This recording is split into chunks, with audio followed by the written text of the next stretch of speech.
Hello and welcome back to Infinite Remote Control. I'm John, and in this video I'm going to be teaching you how to optimize your GoPro for shooting RC car videos. Let's start by first taking a look at the settings that I use. So you can see that I'm using 1080p for the resolution and 60 frames per second, and I also have it in the narrow setting. There are two different settings that I like to use, narrow and wide, and I'll show you the differences. Here you can see how narrow kind of focuses in more on the car and not so much in the background, and there's a little bit less distortion, and again you're a little bit closer to the car, not quite as far away. Whereas here in wide setting you can see that at the same distance you're seeing a lot more of the background. There is a bit more distorting, but you're still getting that same good detail that you got in the narrow setting, and you also feel like you're a little bit further away from the car when you're in wide settings. To change which angle you're shooting at, you simply press the mode button and then scroll through the different modes until you get to the tool wrench. Now this is going to be your settings. You're going to click the record button to enter into that mode. Now you can scroll through the different options that you have, and there are quite a few. Let's go to the first option that we're greeted with.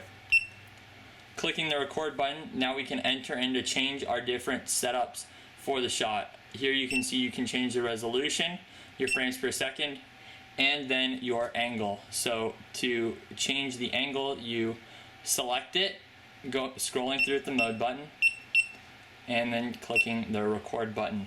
Now you can see we have narrow, medium, and wide. You have three different settings on 1080 60 frames per second.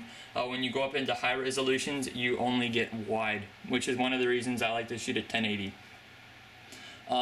So I'm going to keep mine in narrow, and then I'm just going to hit the record button again to back me up to where I was before. We can choose our different settings and then our frame rate. I like to keep mine at 60 frames per second unless I'm not shooting action. Like in the video that I'm shooting right now, I would use 30 frames per second just so that I use less memory. It's going to be about half of what 60 frames per second would be in terms of the space you're going to use on your card.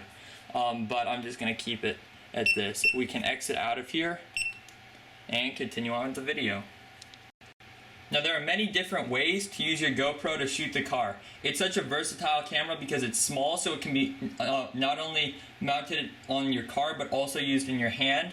And you can also get up close to the car and up close to the action. And because it comes with a case, it can be protected against dirt and debris, so you can get right up against the car while the car is driving in dirt, or you can submerge it into water and get underwater shots, or you can get close to it splashing through puddles.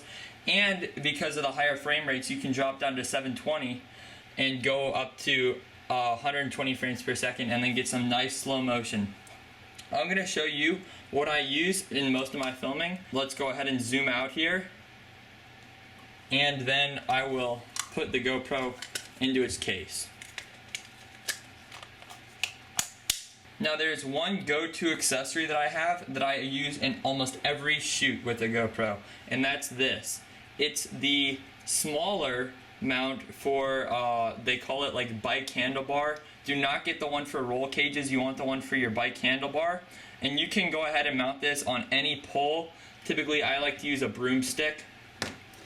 And you just mount this up. Let me do that real quick. And that's what it looks like mounted up. Now you can adjust the size of the hole just by simply unscrewing these. And the hole can actually get very large. Let me show you how big it can get real quick.